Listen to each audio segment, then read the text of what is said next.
በኢትዮጵያ የሚዲያ ጉዞ ውስጥ የሚዲያው የሚመራው የሚያስተዳድረው አካል በዚህ መልኩ መገናኛ ብዙሃንን ለመደገፍና ለማብቃት የወሰደውን ተነሳሽነት አስቀድሜ ለማድነቅ ፈልጋለሁ። እዚህ ከላያችን ላይም እንደተጻፈው የኢትዮጵያ ሚዲያ ባለስልጣን ነው የሚለው። በዚህ ሀገር የሚንቀሳቀሱ ሚዲያዎችም የኢትዮጵያ ሚዲያዎች ናቸው። የኢትዮጵያ ሚዲያ በሚለው ስያሜያቸው ሁለት ነገሮች አሉ። በአንድ በኩል ሚዲያዎቹ ፈቃድ የወሰዱት የአየር ሰዓት የወሰዱት የአየር ሞገድ የወሰዱት ጋዜጣውን የሚያዘጋጁት ኢትዮጵያ ውስጥ መሆኑን ያሳያል። በሌላ በኩል ደግሞ ሚዲያ መሆናቸውን ያሳያል። ሚዲያ በሚለው ስያሜያቸው ከዓለም አቀፉ የሚዲያ ማህበረሰብ ጋር አንድ ናቸው። አንድ ሚዲያ በሚከተላቸው እሴቶች ከዓለም አቀፉ ሚዲያ ጋር በሙያዊ ወይም በፕሮፌሽናሊዝሙ ተመሳሳይ ናቸው። ግን የኬንያ አይደሉም፣ የኡጋንዳ አይደሉም፣ የአሜሪካ አይደሉም፣ የአፍጋኒስታን አይደሉም። የኢትዮጵያ ሚዲያዎች ደግሞ ናቸው። እኛ ሀገር ብዙ ጊዜ የሚዲያ የሚለውም ላይ የራሱ ጉድለት አለው። ግን በጣም ሲጎርል የምናየው የኢትዮጵያ የሚለው ላይ ነው። አንድ የኬንያ ሚዲያ ከኢትዮጵያ ሚዲያ ብቻ ሳይሆን አንድ የኬንያን ሐኪም ከኢትዮጵያ ሐኪም የሚለየው ነገር መኖር መቻል አለበት። አንድ የጀርመን ሐኪም ኢትዮጵያ ውስጥ ከሚሰራው ኢትዮጵያዊ ሐኪም የተለየ መሆን መቻል አለበት። እርግጠኛ ነኝ አንድ የጀርመን ሐኪም አንድ የገጠር ሰው መጥቶ በዚህ በጎኔ በኩል ይሸከሽከኛል ብሎ ሕክምና አይጠይቀው። አንድ የኢትዮጵያ ሐኪም ግን ምን ማለቱ ነው ይሄ ገበሬ በዚህ በኩል ይሸከሽከኛል ይወጋኛል ሲል ምን አይነት በሽታውን እየነገረኝ ነው ብሎ ካላሰበና በውጭ ሀገር በተማራቸው የሕክምና ሙያዎች ውስጥ የበሽታዎች ምክንያት በሚለው ብቻ አክመዋለሁ ካለ እሱና ታካሚው አይገናኙም። በሽታውም ኢትዮጵያ ውስጥ ሌላ ስም አለው፣ የበሽታው ምልክትም ሌላ ስም አለው። የታካሚውን ስነ ልቡና ሌላ ስነ ልቡና ነው ያለው። ስለዚህ በዓለም አቀፍ የሕክምና ሙያ ከሚማረው በተጨማሪ የኢትዮጵያ ሰው ስለ በሽታ ያለውን አመለካከት ለበሽታ የሚሰጠውን ስያሜና ለበሽታው የሚሰጠውን መፍትሄ ጭምር ማወቅ መቻል አለበት። ከሱ ጋር ነው የሚያክመው። እሱን ጨምሮ ካላከመው በስተቀር ያ ሰው ሊታከም አይችልም። በአንድ ወቅት መንግስት ሁሉም እናት በሕክምና ቦታ ላይ መውለድ አለባት የሚል መርህ ተከትሎ እናቶች በሕክምና ተቋማት እየሄዱ እንዲወልዱ ከሕክምና ተቋም ውጭ በወለዱ ቁጥር እናቶች እየተጎዱ ሕፃናትም እየተጎዱ ችግር ስለተፈጠረ ወደ ሕክምና ተቋም ሂደው የሚወልዱ እናቶችን እናብዛ በሚል በየሆስፒታሉ አዋላጆች እንዲመደቡ ተደርጎ ለዚህ ዝግጅት ተደርጎ ብዙ እናቶች ወደዛ እንዲሄዱ ግፊት ተደርጎ ነበር። የተወሰነ ጊዜ እናቶች ወደዛ ከሄዱ በኋላ በተለይ በከፊል ገጠርና በገጠሪቱ ኢትዮጵያ ብዙ እናቶች ወደ ኋላ ፈገፈጉ። ባለሙያዎቹ ተመድበዋል፣ መሳሪያዎቹ ተሰጥተዋል፣ በጀት ተሰጥቷል። በኋላ ጥናት ሲደረግ እነዛ እናቶች በሐኪሞቹ እውቀት ላይ አይደለም ጥርጣሬያቸው፣ ግን በሐኪሞቹ ስነ ልቦናና በእነሱ ስነ ልቦና መካከል ግንኙነት አጡ። በዛ የገጠር አዋላጇ ስታዋልዳቸው የሚያገኙትን የስነ ልቦና ድጋፍ ሐኪሙ ሊሰጣቸው ወይም ሐኪሟ ሊሰጣቸው አልቻለችም። ቋንቋ እንኳ ሊግባቡ አልቻሉ። አንድን በገጠር የኖረች እናት የሚያዋልደው ሐኪም የሚናገራት ቃል ለሷ የሚያሰቅቅ ነው።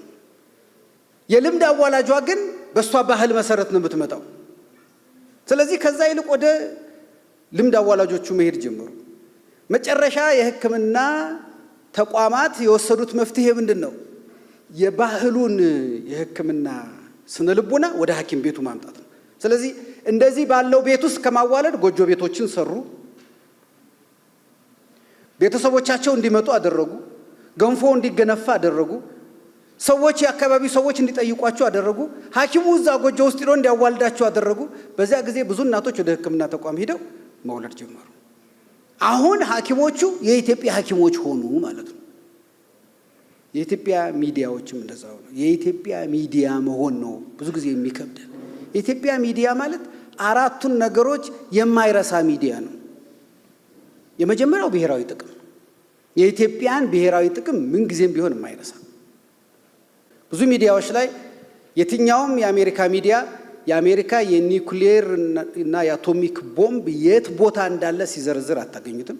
የኢትዮጵያ ሚዲያ ግን የኢትዮጵያ የስትራቴጂክ ማዕድናት እዚህ ቦታ ይገኛሉ እንዲህ እየሆኑ ነው እያለ በየቀኑ ሲያወጣ ግን ታገኙታላችሁ። ይህን የኢትዮጵያ ሚዲያ ነው ለማለት ያስቸግራል። ብሔራዊ ጥቅም ማለት ምንድን ነው ታዲያ? የኢትዮጵያን የመከላከያ ዝርዝር ሲያወጣ ታገኙታላችሁ። የኢትዮጵያ ሚዲያ ነው ለማለት ያስቸግራል።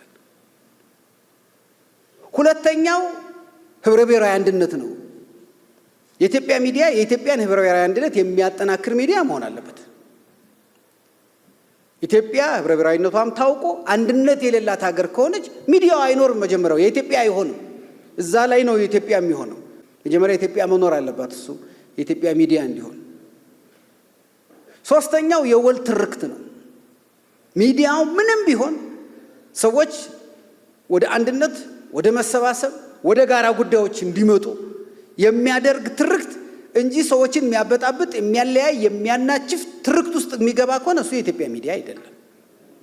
አራተኛው ይቺ ሀገር መበልጸግ አለባት። ብልጽግና ስል ፓርቲውን ማለት አይደለም፣ የብልጽግና እሳቤ ማለት ነው። ኢትዮጵያ ውስጥ ብልጽግና እንደ እሳቤ በተለይ የልሂቃን እሳቤ መሆን ከጀመረ 120 ዓመት አልፎታል። በነገራችን ላይ ዛሬ ብልጽግና ፓርቲው ሲመጣ የተጀመረ የሚመስላቸው ሰዎች አሉ። አይደለም። ሰነዶቻችንን ወደ ኋላ ሄዳችሁ የአእምሮ ጋዜጣን በኋላም የወጡትን ጋዜጦች ብትመለከቱ ብልጽግና የሚለውን ሐሳብ መምጣት ከጀመረ የብዙ ልሂቃን ምኞት ነው። ኢትዮጵያ ማበልጸግ።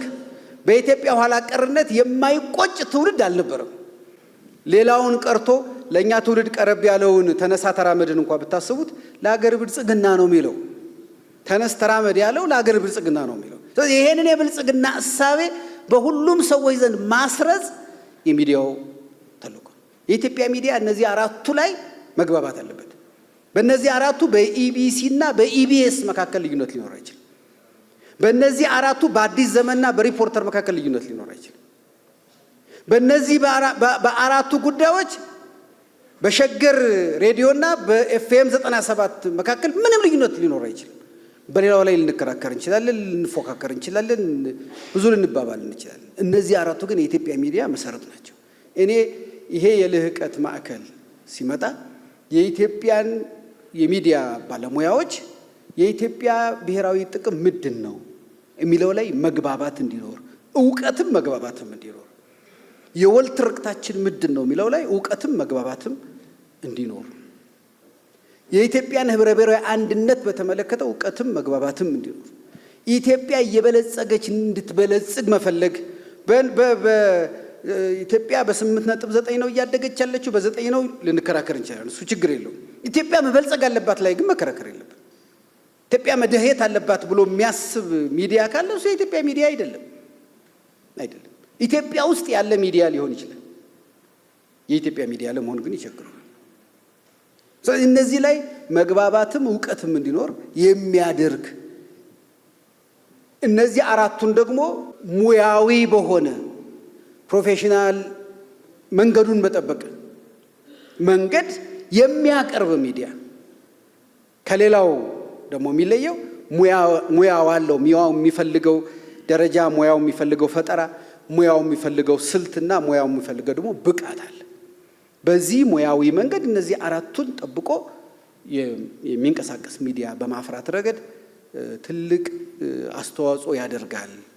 ወደፊት ጋዜጠኝነት ከዚህ በፊትም በሙያው የተሰባሰቡ አካላት ሲጠይቁት እንደነበረው ሁሉም ሰው ዘሎ የሚገባበት ብቻ ሳይሆን ተምሮ የሚገባበት፣ በየተወሰነ ጊዜ ብቃቱን መልሶ የሚለካበት፣ በየተወሰነ ጊዜ ብቃቱን እየለካ ደግሞ የሙያ ፈቃድ የሚያገኝበት፣ የሙያ ፈቃዱን ደግሞ የሚያሳድስበት እንጂ አንድ ጋዜጠኛ የሚባለው ኢቢሲ ስለተቀጠረ፣ ፋና ስለተቀጠረ ወይም ሸገር ስለተቀጠረ መሆን የለበትም። እዛ የሚቀጠረው ያንን የሙያ ብቃቱና ፈቃዱን ይዞ እዛም የሚዘልቀው ያንን የሙያ ብቃቱንና ፈቃዱን ይዞ እስከቀጠለ ድረስ ብቻ ነው። ይሄንን በሕክምና ሙያዎች እንደሚደረገው በሕግ ሙያዎች እየተደረገ እንዳለው በሌሎች ሙያዎች እየተደረገ እንዳለው ሚዲያውም እሱ ነው። ምክንያቱም የሚዲያ ጠባዩ እየተቀየረ ነው። ስለዚህ አገሮችም ሚዲያውን የሚመሩበትና የሚደግፉበት ጠባይ በዛው ልክ መቀየር መቻል አለበት እንጂ ለአዲስ እሳቤ ወይም ለአዲስ አሰራር የድሮ መንገድ ይዘን መተል ልንፈታው አንችልም። አዲስ ዘመን ብቸኛ ጋዜጣ በነበረበት እና ኢትዮጵያ ቴሌቪዥን እና ኢትዮጵያ ሬዲዮ ብቸኛ ሚዲያዎች በነበሩበት እሳቤ ከዛ በኋላም ደግሞ ብሮድካስት ትልቁ ሚዲያ በነበረበት እሳቤ ሊሆን አይችልም። አሁን ዲጂታል ሚዲያ እንደመጣ ሁሉ አሁን የዓለም ለውጥ በጣም እየፈጠነ ስለሆነ ከ3 ከ4 ዓመት በኋላ ምን አይነት ሚዲያ እንደሚመጣ ደግሞ አናውቅም። ከዚህም የተቀየረ ሚዲያ ይመጣል። ዲጂታሉን ኋላ ቀር የሚያሳይ ደግሞ ሌላ ሚዲያ ሊመጣ ይችላል። ስለዚህ በዛው ልክ ነው ይሄንን ይዘነው ልንሄድ የምንችለውና ይሄ የልቀት ማዕከል እነዚህን ትኩረት አድርጎ ይሰራል ብለን ተስፋ እናደርጋለን። የሚዲያውን ባለቤትነት ሳይለይ የሚዲያውን ተዋናያን ነው ትኩረት ማድረግ ያለበት። ሚዲያው የግል ነው፣ የማህበረሰብ ነው፣ የሃይማኖት ነው፣ የመንግስት ነው፣ የምንድን ነው የሚለው እሱን ሊመለከተው አይገባም። ማንም ይሁን እነዚህ 4 ጉዳዮች ላይ ተግባብቶ የሃይማኖት ሚዲያም ይሁን ስብከቱን ሊሰብክ ይችላል፣ መዝሙሩን ሊያቀርብ ይችላል፣ ሌላውን ነገር ሊያደርግ። እነዚህ 4 ጉዳዮች ግን የተስማማ መሆን መቻል አለበት። ሌላው ሚዲያ በዚህ ጉዳይ ላይ ይሄ ልቀት ማዕከል ኢትዮጵያ የምትጠብቅበትን ሚና ይወጣል ብለን ተስፋ እናደርጋለን። በማናቸውም ከመንግስትም ከሌሎች ተቋማት የሚፈልጋቸውን ድጋፎች ለማድረግ እንደ መንግስትም እንደ ሚዲያ ኃላፊዎችም ዝግጆች ነን። ትልቁ ግን ጉዳዩን በውጤት የምናየው ዛሬ በመክፈቻው እንደተገናኘን ሂደቱን ደግሞ ገምግመን አሁን በጥሩ መንገድ ላይ ነው በምንልበት ላይ መልሰን እንገናኛለን ብዬ ተስፋ አደርጋለሁ።